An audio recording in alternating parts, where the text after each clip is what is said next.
और खबर उत्तर प्रदेश के इलाहाबाद से। एक डॉक्टर के घर में कल दिन दहाड़े लूटपाट हो गई। वारदात के बाद नौकरानी फ्लैट में खून से लथपथ बेहोश मिली। डॉक्टर के घर लूट की घटना से पूरे शहर में सनसनी फैल गई है।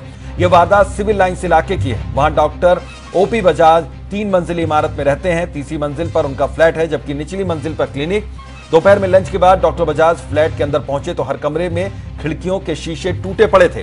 सामान बिखरा देखकर उनके होश उड़ गए। नौकरानी मैरी स्टोर रूम में बेड पर खून से लथपथ बेहोशी की हालत में पड़ी थी। उसके आसपास चाबियों के गुच्छे और आधा दर्जन अलमारियों का सामान बेड और जमीन पर बिखरा हुआ था। डॉक्टर बजाज ने पुलिस बेटी शालिनी को फोन करके बुला लिया। उसी समय अपनी कार से मैरी को SRN अस्पताल में दाखिल करवाया। मैरी सिलीगुड़ी जिले की रहने वाली हैं, जिसे दिल्ली की कंपनी के जरिए पिछले साल नवंबर में काम पर रखा गया था। रात में भी वह उन्हीं के फ्लैट पर रहती है। लुटेरे कई लाख रुपए और गहने लूट कर ले गए। तो दिन दहाड़े लूटपाट की इस वारदात से सनसनी फैल गई है। इलाहाबाद का यह पॉश इलाका है, सिविल लाइंस एरिया, जहां पर ये डॉक्टर रहते हैं और वहां पर इस तरह की वारदात को अंजाम दिया गया है। पुलिस की कार्यशैली पर यहां पर सवाल उठने लाजमी है कि सुरक्षा व्यवस्था जिसका दावा किया जाता रहा है सरकार की ओर से, प्रशासन की ओर से, कहां है वो सुरक्षा।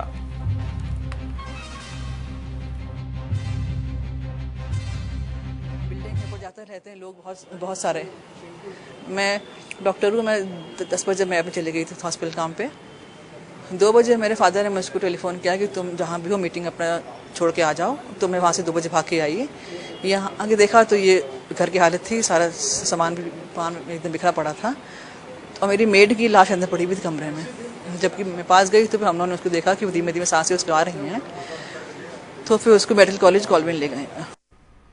और इसी खबर पर ज्यादा जानकारी के लिए सीधा रुक करेंगे इलाहाबाद से। हमारे संवाददाता सचिन प्रजापति फोन लाइन पर हमारे साथ जुड़े हुए हैं। सचिन, इस पूरे मामले में कहीं अभी पुलिस के हाथ कोई सुराग लगा है और कितने बजे के आसपास इस वारदात को अंजाम दिया गया? जी बिल्कुल, मैं बताना चाहूंगा कि जैसी घटना हुई है, हाँ, कि निश्चित तौर पर अपराधियों के हौसले बुलंद है, ये साफ साफ जाहिर हो रहा है। हाँ हाँ। और पुलिस अपने तौर पे जांच कर रही है, लेकिन अभी तक कोई सुराग उनका नहीं मिल पाया है। हाँ, आसपास के CCTV कैमरों को खंगाला जा रहा है, तो ढूंढा जा रहा है, कोई ना कोई सुराग मिल जाए ताकि जिससे सारे पुलिस अपराधी तक पहुंच सके। बिल्कुल सचिन, पॉश इलाका है, सिविल लाइंस एरिया, और वहां पर इस तरीके की वारदात, पुलिस की कार्यशैली पर जरूर सवाल उठेंगे। लाजमी है सवाल उठना। जी निश्चित तौर पे पुलिस की कार्यशैली से सवाल उठना ही चाहिए, क्योंकि सिविल लाइंस पॉश इलाके में अगर ऐसी घटना होती है और एक डॉक्टर घर पे, तो निश्चित तौर पर पुलिस प्रशासन एकदम नाकाम है अपराधियों को रोकने में, जिससे अपराधियों के हौसले निश्चित तौर पर बुलंद हो रहे हैं। बहुत बहुत शुक्रिया इस तमाम जानकारी के लिए सचिन। और इस मामले में जांच अधिकारी क्या कुछ कह रहे हैं यह भी आपको सुनवाते हैं। डॉक्टर बजाज जी का फ्लैट है, वहाँ उनकी मेट मैरी घायल अवस्था में मिली हैं। उन्हें अभी चिकित्सा के लिए भेज दिया गया है और तथ्यों की जांच कर आवश्यक वैधानिक कार्रवाई की जा रही है। अभी प्राइमरी तरीके से कहा नहीं जा सकता है, जांच हो रही। जांच के बाद स्पष्ट होगा कि कुछ लूट की घटना है या उसके पीछे अन्य कारण है। तो घर में अभी तक कुछ मिला सबूत ऐसा कि यहाँ पे लूटपाट हुई है, कुछ ले गए हैं? नहीं, अभी तो जो डॉक्टर बजाज द्वारा ऐसा बताया नहीं गया है और सभी पहलुओं पर जांच की जा रही है।